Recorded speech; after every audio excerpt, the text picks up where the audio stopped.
Okay, so that's our second weekly meeting. That's a meeting about next generation shell. For our first-time listeners, I'll remind that this is a programming language for DevOps, and it's a modern programming language for DevOps as opposed to, let's say, Bash. So if you are kind of tired of Bash and Python, well, you are welcome to try NGS. Okay, and now let's move into the updates section. So Ricardo, if you want to start, you can go, or I can start. Yes, start because I'm setting up here something that I can show you guys. So, okay, yeah. Okay. So yeah, maybe I'll also show something. So previously on this channel,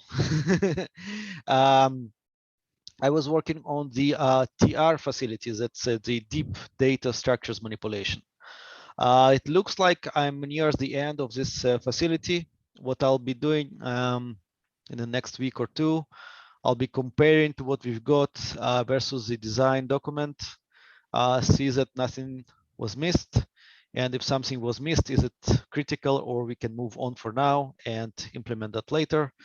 I feel that it's pretty complete. I think it's already useful. So maybe we can skip if there is some left over. So regarding site review pull request from Ricardo.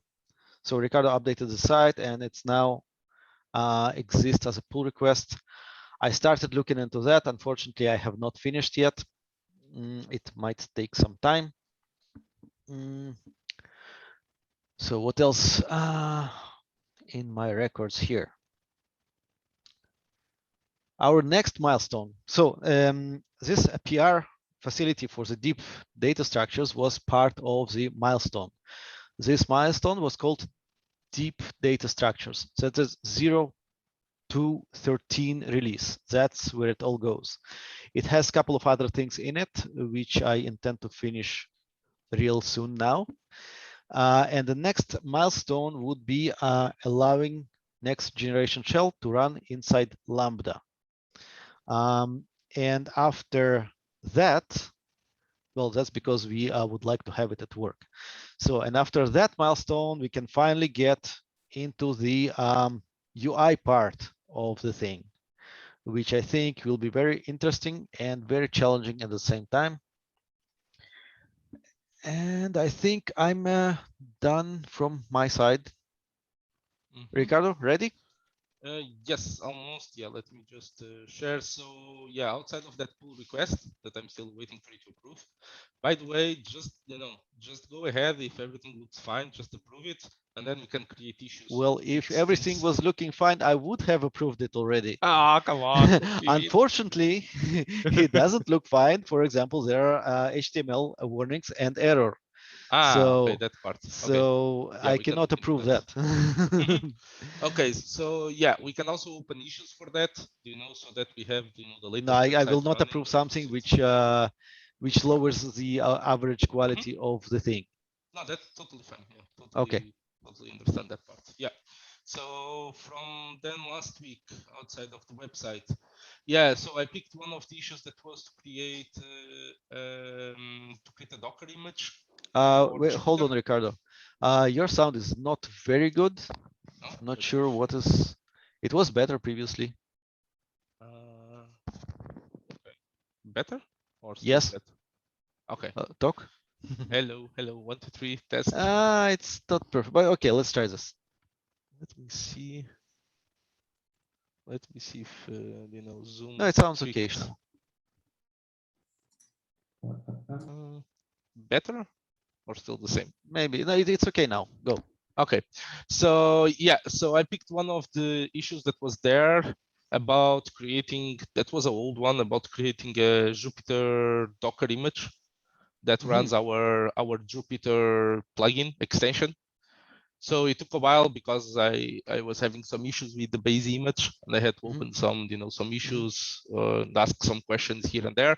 But yeah, that thing now is done. Yeah, I was And about that. I was wondering, I seen that there's a tag, it's called NGS lang, and there's a tag, and the tag says what, Jupyter? yeah. So I still didn't really thought how we can make this even better, right? I think it should be a completely separate image because that's Yeah, it how could. it's typically done. Yeah, we And could. because when you have these tags, it's Mm-hmm. used for versions. It doesn't use for variants. Mm-hmm. Oh yeah, So if just a we can second. fix that, that would be great. Yeah, we can definitely. Let me just go here. So right now, yes, right now I just wanted to have the image out to try it out to see if it worked. Did So it? it is on the dev branch, Mm-hmm. and it's basically this Docker file somewhere. Ah, no, I already moved it to the other side. Did I? You moved it. Did I moved it or not? Where? Oh man, I don't remember anymore. I think I moved it. Yeah, I moved it. I moved it already to the IPython extension. Yeah, Okay. that was exactly what I was thinking.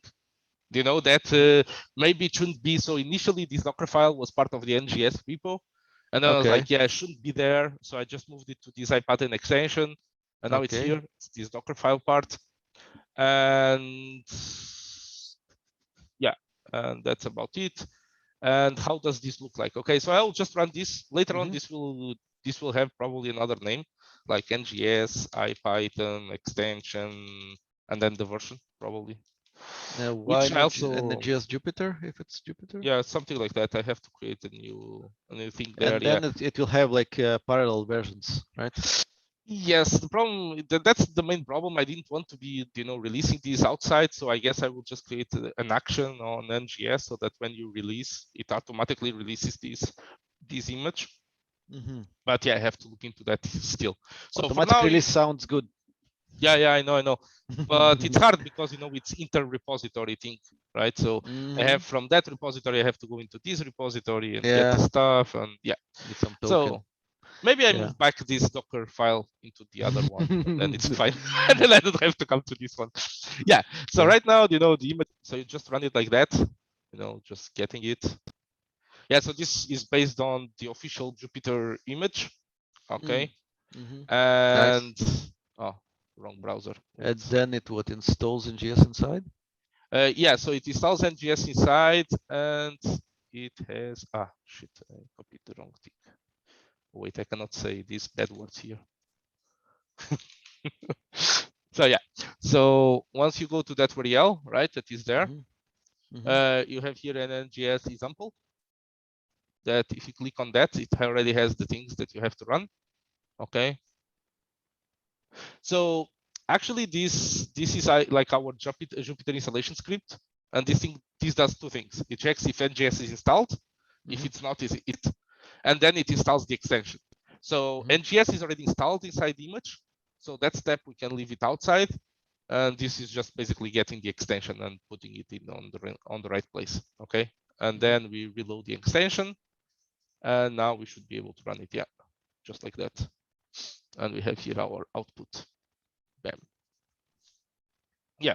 So now people don't need to go to Google Colab or something to have this running. They can just run the Docker image, which is Nice. nice. Yeah, it's not a lot, but it's a start. It's good. So yeah, so that's about it from my side. I still have to pack this into a decent feature from the feature point of view, right? Okay, so I guess yeah, if you showed yours, I'll show mine. Okay. The TR facility, I added a couple of new tests, which actually also kind of serve as examples of What is what TR? is translate or transform. I would prefer transform. It's a facility to manipulate deep data structures such as FHIR or FHIR questionnaire specifically. Actually, it's just generic facility, but JSON in general. it's a FHIR inspired, let's say, because that's something that we needed and I didn't have it at the time. And now I have it. And I hope it will cover our use cases. And if it doesn't, I'll extend the facility. So I'll share, not the screen. I want the window. Okay. Do you see the shared window? Yeah. Okay. Yes. So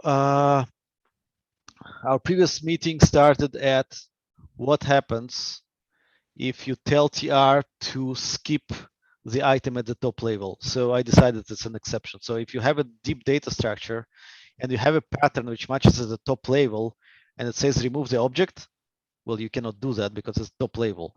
So, well, it will throw an exception. Other than that, we have like this example. So what we have a hash with key A, and it has inside that hash with KB and value 2. So we can express that we need to increment that value under A and under B. We want to increase the value by 1. So that's exactly what it does. What else? How is it more complicated? This shows that the extra items which are not matching, they are left as is. That's the intention. And also here inside, if you don't have a match, everything just left as is. So this facility already traverses the data structures top down. Whenever you have a match, you can decide what you want to do with that.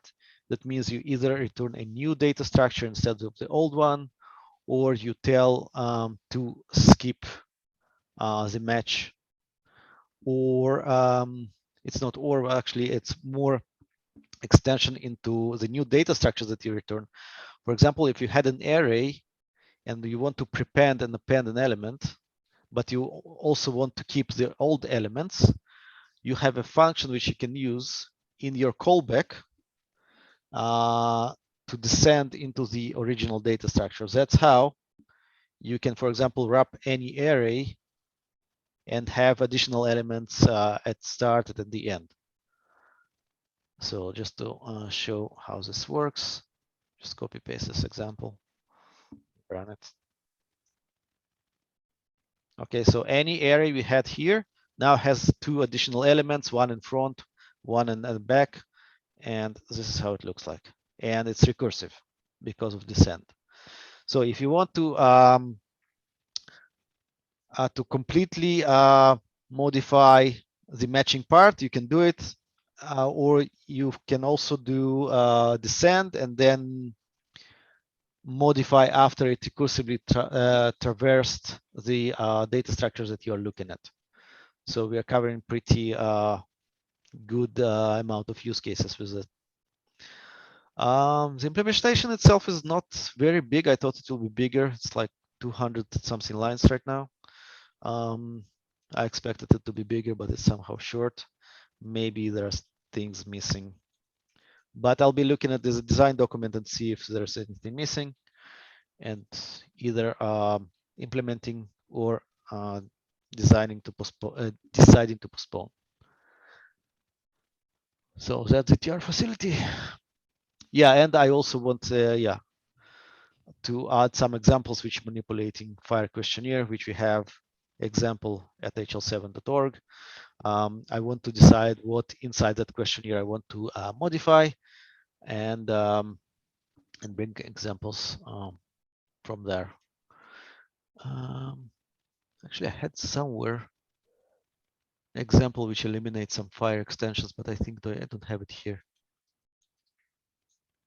Never mind. Okay, so that's it from my side. Okay. Are we missing anything else? Well, if not, then fine. It was a short update, and it's good to keep it short. Mm-hmm. Yep. Not every week we can do a lot. Every week we can do a little. Okay, so I'll stop recording now. Thanks for listening and watching. See you next week, or if it's very problematic, maybe in 2 weeks. We need to decide. We'll keep you posted, guys and girls, about what we decide about scheduling, as the original plan was weekly, but let's see if you have enough content for that. See you. See you.